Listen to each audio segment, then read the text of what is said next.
Bom dia, meu nome é Ana Rita. A minha equipe ficou responsável por falar de morfologia e diferenciação celular, bases estruturais do desenvolvimento e da regeneração tecidual. Vou falar um pouquinho sobre o conceito da morfologia. Primeiro, para entender a morfologia, é preciso saber que a célula é a unidade básica e vital de todos os organismos vivos e biológicos. E a morfologia, ela engloba essas células. Portanto, dizer que o conceito da morfologia é o que lida com as manifestações básicas e estruturais das células, sejam elas procariotes ou eucariotes, para vocês ouvirem a diferença de procariotes por eucariontes. Os procariontes, eles não possuem um núcleo bem definido, em vez disso eles possuem nucleoides, e também eles não possuem organelas especializadas. Um exemplo disso é as bactérias. Já os eucariontes, eles possuem um núcleo bem definido e possuem organelas membrosas e podem ser unicelulares ou multicelulares. Um exemplo disso é os seres humanos, as plantas e os fungos. A morfologia celular, ela emprega a microscopia para identificar forma, cor, textura, padrão e formato das células. Na bacteriologia, por exemplo, a morfologia celular ela pertence à forma das bactérias, como vimos na imagem, com cessococos, bacilos e entre outros. Portanto, determinar a morfologia celular é essencial na taxonomia bacteriana. Meu nome é Graziele e eu vou dar continuidade no assunto falando sobre função celular, que está relacionada ao papel que a célula desempenha para manter o organismo vivo. Cada célula realiza atividades essenciais que garantem o funcionamento do organismo comum. Entre as principais funções celulares está a nutrição, que é onde a célula ela precisa obter energia e matéria para sobreviver. Nas células animais, a energia é produzida principalmente nas mitocôndrias, por meio da respiração celular, que transforma a glicose em ATP, ou seja, em energia. E nas células vegetais, os cloroplastos realizam a fotossíntese, que produz a glicose a partir da luz solar. Essa função garante energia para todas as outras atividades celulares. Outra função é a relação, onde ocorre a comunicação e resposta a estímulos. As células, elas conseguem perceber alterações no ambiente e responder a elas. Isso acontece por meio de receptores presentes na membrana celular, que captam sinais químicos, como neurotransmissores e hormônios. Essa comunicação ela é chamada de sinalização celular e permite que os tecidos e órgãos funcionem na reprodução. As células têm a capacidade de se dividirem, garantindo o crescimento, a renovação e o reparo dos tecidos. A mitose permite que uma célula forme duas células idênticas.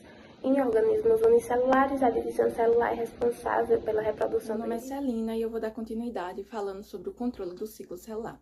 E para isso, primeiro a gente precisa saber o que é o ciclo celular, que no caso vai ser um conjunto de etapas que a célula percorre desde o momento que ela se forma até se dividir novamente, originando então duas células filhas.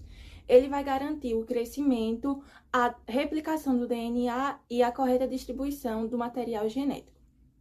Além disso, ele vai ser dividido em duas fases, que é a interfase, que é a maior dessas duas etapas, e a mitose. A interfase ela vai ser subdividida em 3 períodos, que é o G1, onde ocorrem as atividades celular, como o crescimento, a contração e a endocitose, e em seguida vem a fase S, que é onde ocorre a replicação do DNA, em que a dupla hélice ela vai se separar, servindo de molde para formar uma nova fita complementar, né? Resultando, então, em 2 novas moléculas de DNA idênticas. Após a duplicação, as cópias elas vão permanecer unidas pelo centrômero, por proteínas chamadas coenzina, formando então as cromátides irmãs. E após essa fase vem a fase G2, que no caso vai ser aquela preparação final para a entrada na mitose. Na mitose, a cromatina ela vai atingir o grau máximo de compactação. E o centrômero ele vai desempenhar um papel crucial nessa fase, pois ele vai garantir que cada célula filha receba uma cromátide.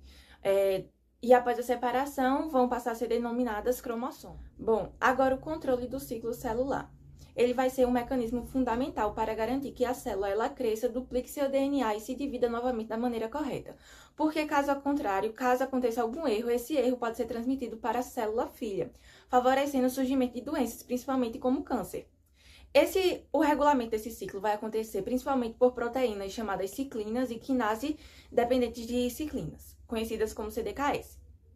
As ciclinas elas vão receber esse nome porque elas vão aparecer em determinados momentos do ciclo e ser degradadas em outros. Já as CDKS, elas vão estar presentes durante o ciclo, só que elas só vão ser ativadas quando se ligam à ciclina. E quando acontece essa ligação, formam-se um complexo que vai ativar diversas proteínas, que vai fazer com que a célula passe da fase que ela está adiante. Um dos momentos mais importantes do controle do ciclo é no final da fase G1, que é chamado ponto de partida ou checkpoint G1, que é quando a célula ela vai decidir se ela vai continuar o ciclo.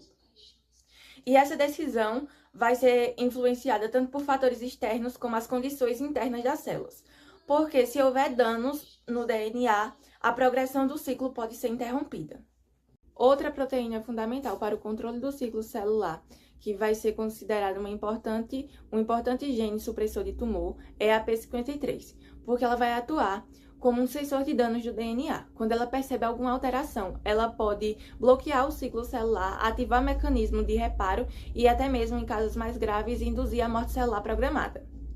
Além disso, vai existir os proto-oncogênios, os genes proto-oncogênios, que eles estimulam a proliferação celular.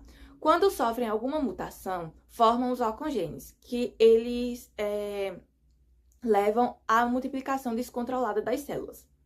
É por isso que é preciso manter o equilíbrio entre esses mecanismos.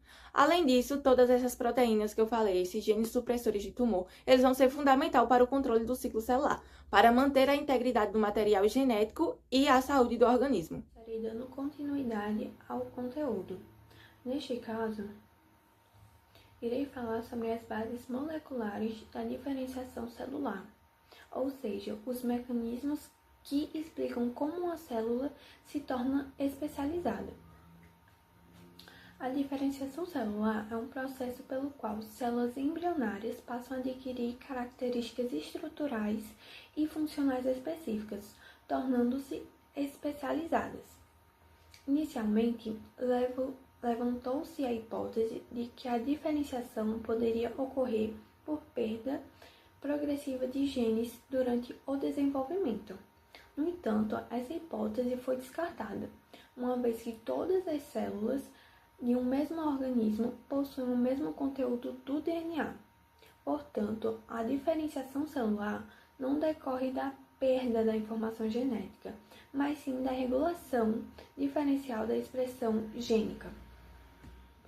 Esta compreensão foi reforçada por experimentos de transplante nuclear realizados em anfíbios, nos quais o núcleo de uma célula diferenciada foi inserido em um ovócito previamente anucleado. O desenvolvimento normal do embrião demonstrou que o núcleo mantinha toda a informação genética necessária para a formação do organismo, evidenciando que a especialização celular está relacionada ao controle de atividade gênica. No nível molecular, um dos principais mecanismos envolvidos é a ação dos determinantes citoplasmáticos. Essas moléculas, distribuídas de maneiras assimétricas durante as primeiras divisões celulares, influenciam diretamente a ativação ou repressão de genes específicos. Como consequência, cada blastômero passa a expressar um conjunto distinto de proteínas, o que direciona seu destino celular. Além dos fatores internos, a diferenciação também pode ser modulada por fatores externos, como os morfógenos, cuja concentração no ambiente embrionário pode ativar diferentes conjuntos gênicos. Um mecanismo relevante é a indução embrionária, que envolve a interação entre células vizinhas, permitindo que sinais moleculares promovam a especialização celular em determinadas regiões do embrião.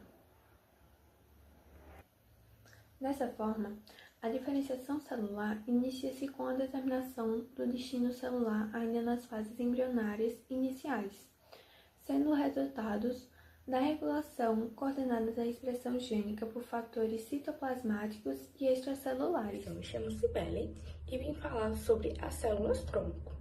Mas o que são, as células-tronco? São células imaturas e indiferenciadas que tem a capacidade única de auto-renovar. E temos dois tipos de células-tronco.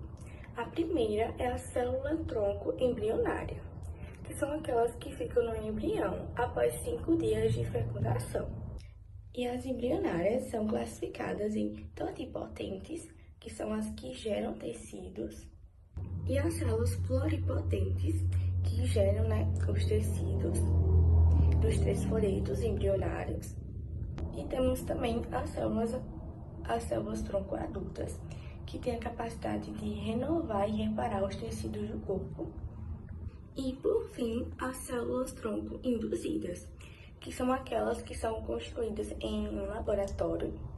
E a primeira, que foi realizada foi no ano de 2007. Bom, e como as células tronco podem ser usadas, Bom, elas podem ser usadas para o tratamento de várias doenças graves, como câncer, demência, doenças genéticas, diabetes, entre outras.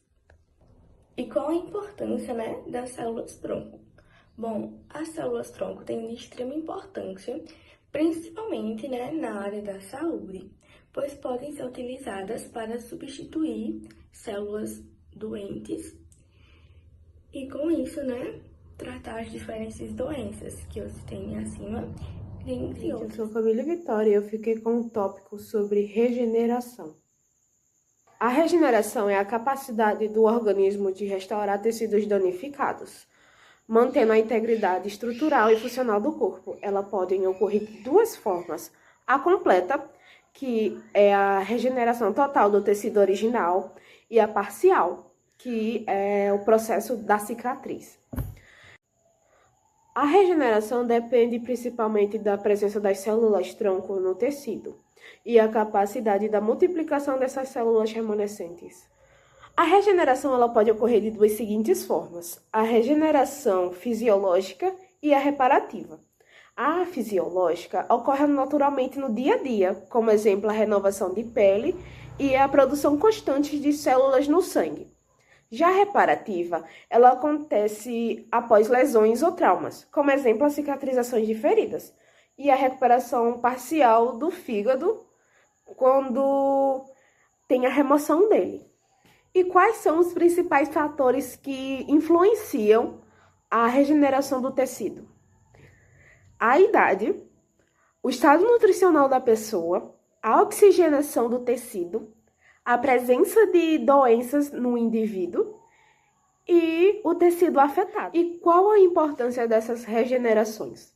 A regeneração é fundamental para a manutenção da vida, recuperação de funções e sobrevivência após lesões no tecido. Eu me chamo Oliver e eu vou falar sobre aplicações clínicas em lesões musculoesqueléticas.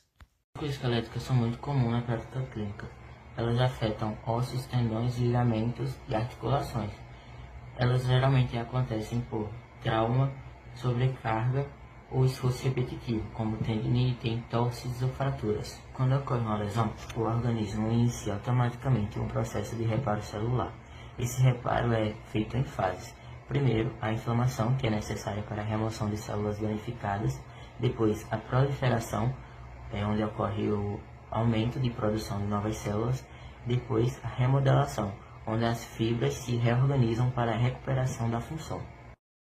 Nesse contexto, diferentes tipos celulares participam da recuperação, como as células inflamatórias, os fibroblastos responsáveis pela produção de colágeno e as células-tronco, que auxiliam na recuperação do tecido lesionado. A fisioterapia tem um papel fundamental nesse processo, pois os recursos terapêuticos ajudam a estimular e organizar a regeneração celular. Os exercícios terapêuticos, por exemplo, favorecem a proliferação celular e a reorganização das fibras musculares. A eletroterapia ajuda no controle da dor e da inflamação, enquanto a termoterapia e a crioterapia ajudam a modular a resposta inflamatória. Além disso, técnicas como mobilização articular e alongamentos contribuem para a orientação das fibras de colágeno, evitando rigidez, aderências e perda de função. Um exemplo prático é a lesão muscular em atletas. Após a ruptura das fibras musculares, ocorre a inflamação e ativação das células satélites, que são as células-troncos do músculo. A fisioterapia direciona esse processo de regeneração, promovendo uma recuperação mais rápida e funcional. Dessa forma, compreender os mecanismos celulares envolvidos nas lesões musculoesqueléticas permite que a fisioterapia atue de maneira mais eficaz, acelerando a recuperação e reduzindo o risco de sequelas.